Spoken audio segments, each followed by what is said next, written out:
mohon maaf, bukan apa ya, kacamata kuda misalnya, ini bidangku, pokoknya ini aja. Nah, nanti imbasnya ke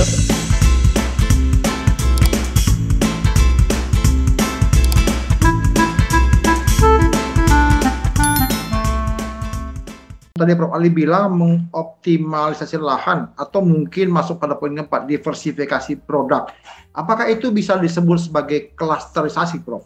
Misalnya begini, khusus untuk sapi kita ditempatkan di NTB, katakanlah, lalu unggas mungkin di mana, lalu mungkin nanti ada lagi ternak lain di mana gitu, domba atau kambing gitu. Apakah bisa masuk seperti itu, Prof? Supaya kemudian punya juga jadi terbentuk bahwa juga Prof bilang, misalnya katakanlah yang makan beras di mana, yang makan sagu di mana begitu. Apakah memang bisa gitu, Prof?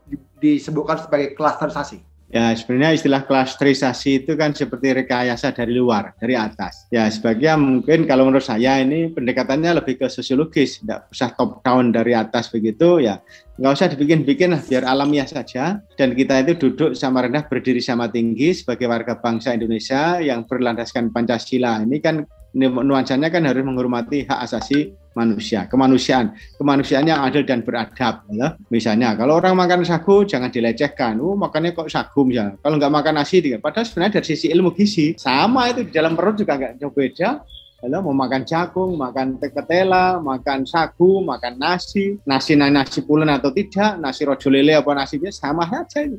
Nggak ada bedanya. Itu kan hanya cita rasa, hanya taste. Ini yang sebenarnya menyebabkan kita itu akhirnya tergantung. Karena apa? Terpengaruh dengan iklan-iklan, terpengaruh dengan opini-opini, ya, image-image dan sebagainya. Nah, kita sebagai warga bangsa harus berdiri di atas kaki sendiri dengan mindset dan pikiran kita yang lebih membumi. Artinya mindset kita ini ya udah, kalau memang ke sana kaya raya ikan, ya udah kita basisnya ikan. Sumber proteinnya adalah protein ikan. Kalau di gunung dan sebagainya nggak banyak ikan, ya apa yang di sana sumber protein? Jangan-jangan malah kacang-kacangan atau ternak dari ayam atau dari yang lain. Jadi kita memang harus adaptif dengan kondisi, jangan terlalu memaksakan. Misalnya, di sini kurang ini kurang itu lah. Dalam hal diversifikasi pangan atau pendekatan pembinaan konsumen, dulu zaman Orde Baru atau ya sekian puluh tahun yang lalu lah ya, pola pangan kita itu kan yang disebut dengan 4 sehat 5 sempurna. Supaya makanan kita itu sehat dan sempurna, maka yang pertama harus ada karbohidrat. Diwujudkan, di situ ada nasi, ada jagung, ada apa? Karbohidrat, karena kita itu butuh energi. Setelah itu karbohidrat kan butuh lauk, jadi sumber protein. Sumber proteinnya kan ada, bisa nabati atau hewani. Nabati itu tahu, tempe ya, karena bersumber protein. Nah, atau dari yang protein hewani bisa ikan, bisa ayam, bisa telur. Nah, itu kan lauknya protein. Terus jangan lupa yang ketiga itu ada sumber serat-seratan, itu sayur-sayuran. Kita pun kan juga butuh itu sayur dan sumber-sumber serat. Sayur-sayuran juga penting. Di situ ada juga multivitamin, ada vitamin, ada antioksidan. Ya. Terus yang keempat ada buah-buahan. Kita harus lengkapi dengan buah-buahan ini sumber vitamin. Yang kelima akan sempurna apabila tambahin minum susu. Minimal 4 itu kan, makanya disebut 4 sehat 5 sempurna. Kalau kita makannya 4 jenis tadi itu akan sehat. Nah, saat ini konsep itu sudah agak bergeser dan berubah dengan pendekatan-pendekatan yang menurut saya itu mungkin ya terlalu sangat ilmiah sehingga agak tidak mudah dipahami oleh masyarakat golongan bawah. Dengan konsep gizi berimbang. Gizi berimbang itu kan angel tuh. Coba kita saja yang katakanlah pendidikan S2 S3. Nah, gizi berimbang itu gimana?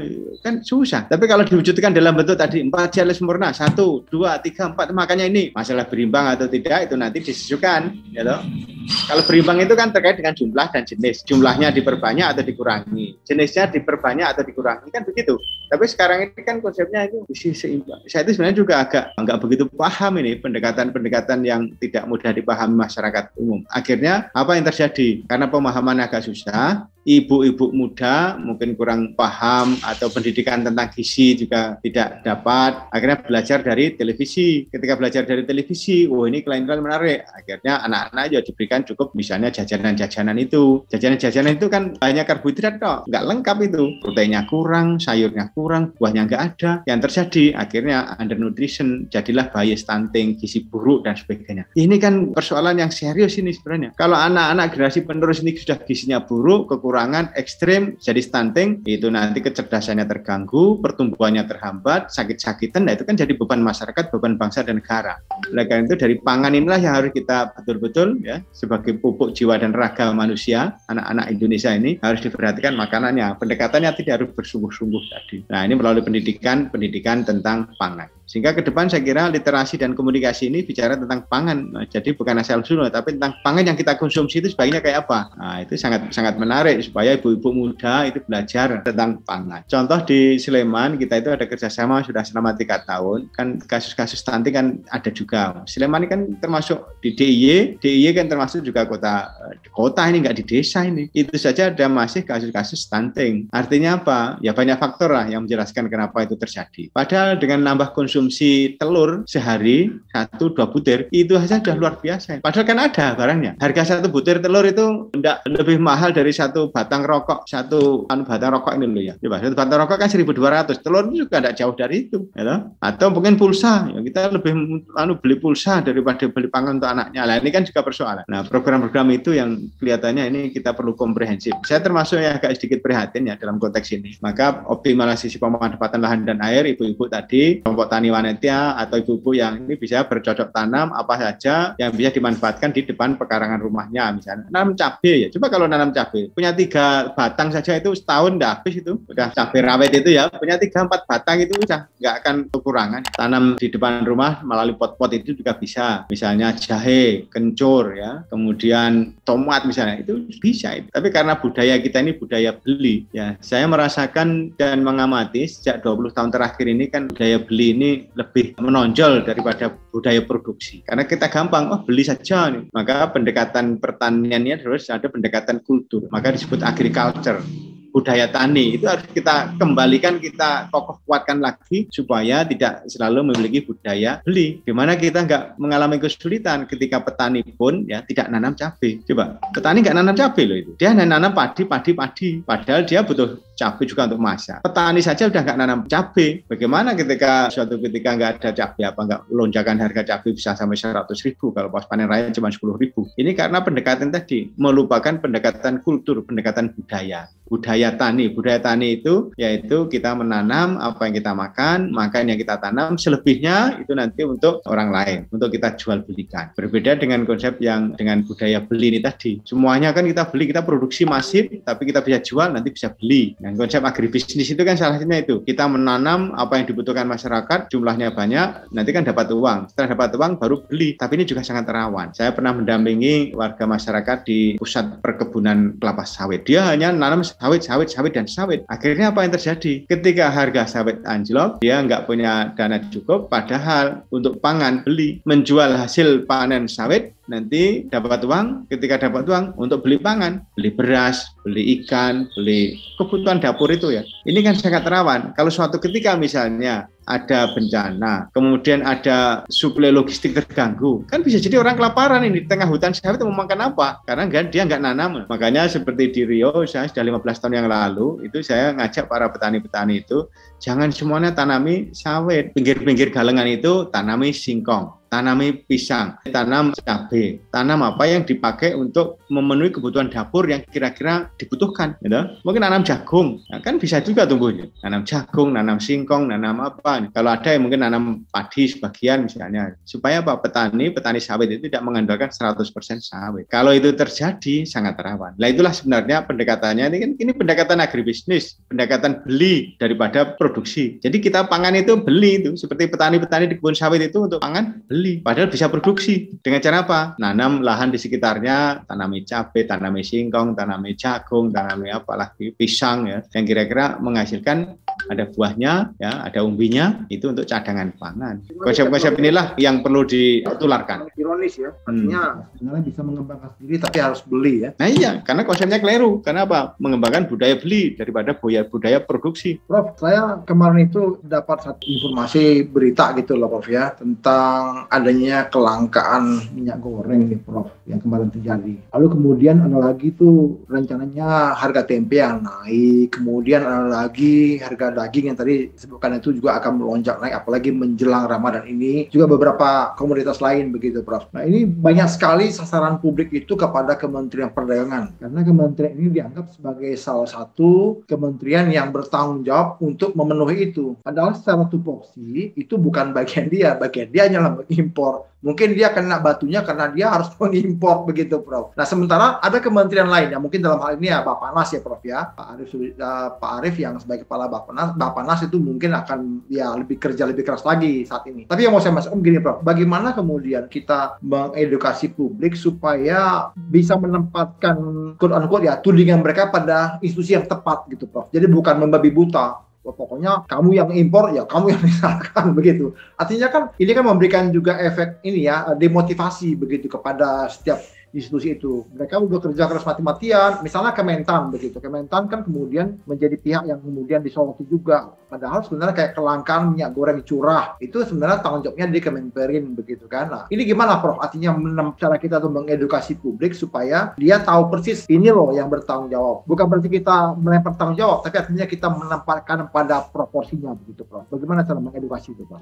Ya, saya kira kita harus kembali kepada tadi kebijakan yang sinergistik. Jadi sinergi kebijakan itu sebuah keniscayaan, bahkan keharusan itu. Kalau kita tidak bisa melakukan kebijakan yang sinergi antar, ini kan masing-masing punya peran fungsi. Kalau tidak disinergikan, ya nanti bisa tumpang tindih, bisa akhirnya nggak efektif. Ya sebagai contoh, Kementerian Pertanian itu mandatnya kan meningkatkan produksi pertanian. Dia harus meningkatkan produksinya, sehingga nanti punya cadangan pangan. Intinya kan itu. Nah, persoalan akan muncul apabila pelaku usaha tani itu dirugikan karena harganya jatuh. Gitu. Itu kan juga, nah ini juga harus dipikirkan. Nah, mestinya Kementerian Perdagangan yang turut serta menjaga harga suplai kontinu. Kalau Kementerian Perdagangan kan tidak memikirkan itu dari dalam atau dari luar negeri, tidak masalah ya. Yang penting ada barang. Nah, mestinya tugas Kementerian Perdagangan itu kalau seandainya misalnya produk hasil pertanian kita berlebih, tugasnya Kementerian Perdagangan untuk mencarikan pasar, entah itu diekspor kemana gitu. Misalnya, kelebihan produksi sawit misalnya, tugasnya Kementerian Perdagangan termasuk diplomasi Kementerian Luar Negeri untuk bisa memasarkan kelapa sawit misalnya. Nanti barter dengan bahan pangan lain yang kita nggak punya. Itu kan sebenarnya wajar itu ya dalam percaturan perdagangan antar bangsa. Kita berlebih produk ini, mereka butuh produk ini, kemudian barternya. Misalnya loh ya, salah satu cara yang paling simpel, ada barter antara misalnya antara Indonesia dan India, kita Indonesia ekspor CPO, nanti India ekspor daging misalnya. Itu kan sebenarnya barter, tinggal hitung-hitungan aja nanti. Gitu.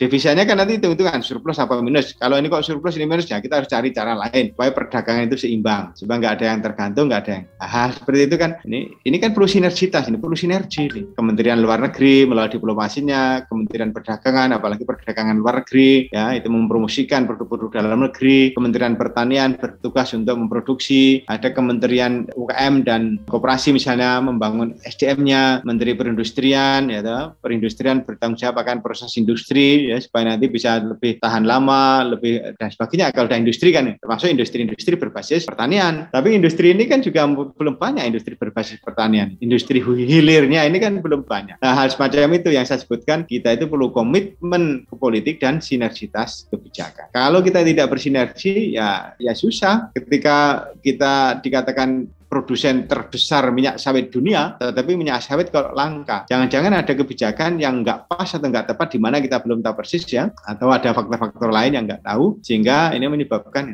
Yang saya tahu, saya mau ngasih contoh misalnya ya, kebijakan yang kurang sinergistik dan terlalu mengunggulkan satu dua komoditas. Ketika kita butuh jagung kan banyak dipakai untuk ternak ya. Akhirnya kan kita impor jagung kita itu 3-4 tahun yang lalu ya, atau mungkin ya ketika 2013-2014 itu ya. Impor jagung itu kan 3-4 juta ton per tahun. Padahal kita itu bisa nanam jagung gitu. Kenapa selama ini nggak bisa nanam jagung? Karena harga jagung itu rendah, sehingga nggak menggairahkan petani untuk bercocok tanam, bertani. Akhirnya ada policy, kalau gitu supaya petani jagung bahagia, harga jagung dipatok tinggi, sehingga petani bergairah. Akhirnya ya lumayan produksi jagung meningkat. Implikasinya apa? Ternyata ada implikasi lain. Ya. Ketika satu komoditas didorong, itu juga ada imbas negatifnya ke komoditas yang lain. Salah satunya adalah komoditas singkong.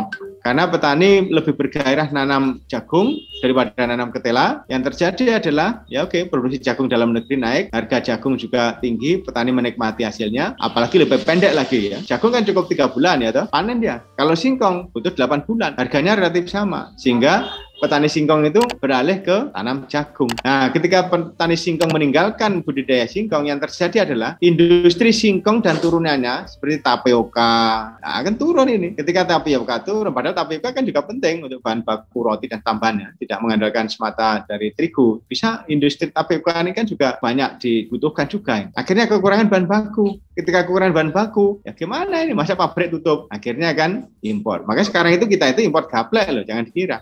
Nah, limbah dari industri singkong kan ada yang namanya sisa perasan, namanya onggok. Onggok itu adalah sisa perasan industri tapioka setelah diambil padinya, itu sisa perasannya itu disebut onggok. Nah, onggok ini salah satu komponen penting untuk pakan sapi. Pakan konsentrasi sapi itu mengandalkan onggok ini. Ketika singkong sudah nggak ditanam lagi, pabrik tapioka juga berkurang produksinya, akhirnya onggok langka. Ketika onggok langka, nah sekarang peternak sapi, feedlot itu cari alternatif lain nggak ada. Harganya akan naik, kan barangnya nggak ada. Ketika barang nggak ada, cari alternatif juga nggak mudah. Ketika dapat, harganya mahal. Ongkos produksi untuk menghasilkan 1 kilogram daging sapi pun juga naik. Artinya memang kebijakan itu harus komprehensif dan sinergistik tadi. Jadi kalau hanya 1-2 komoditas, wah ini masalah. Sama saya kira ya, kebijakan di sawit bisa jadi karena ada salah satu faktor ya. Atau misalnya jangan-jangan ada subsidi untuk memproduksi minyak CPO itu menjadi gasolin ya, menjadi fuel misalnya. Subsidinya akan tinggi. B20 kemarin, Prof. Ya misalnya itu subsidinya tinggi. Lah akhirnya kan bagi industri, kalau gitu lebih baik saya ngolah ini untuk biofuel daripada untuk minyak goreng. Minyak goreng harganya lebih ini, padahal bahan bakunya. Nah, itu kan misalnya seperti itu. Lah hal semacam inilah yang perlu dipikirkan secara komprehensif oleh para pengambil kebijakan. Karena pengambil kebijakan itu memang harus berpikirnya makro, komprehensif, seperti puzzle itu. Ini kalau ini ya nanti ada efek karambol enggak ini? Kan seperti itu. Tapi kalau kita hanya, mohon maaf, bukan apa ya kacamata kuda misalnya, ini bidangku, pokoknya ini aja. Nah, nanti imbasnya ke yang lain. Seperti saya contohkan tadi, contoh antara ini kita milih tanaman jagung atau tanaman singkong. Nah, kita hanya berpikir jagung, nggak berpikir singkong, ya singkong kelepek-kelepek. Imbasnya kan industri terkait dengan singkong terganggu. Gitu Mas Raja.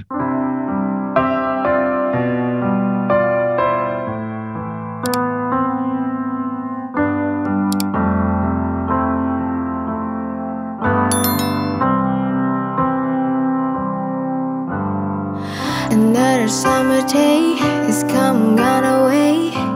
In Paris and Rome, but wanna go home.